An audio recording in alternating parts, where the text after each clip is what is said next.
Born in Masin, Southern Leyte, making good in the land of promise, became a mayor, have solved the problems on drugs, and now, out of the 100 million people, there are now only 4 who will have a chance to become our president.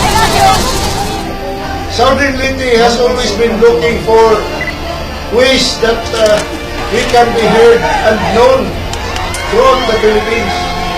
Here is a person who claims and is very proud to claim that he was born in Masin, Southern Leyte.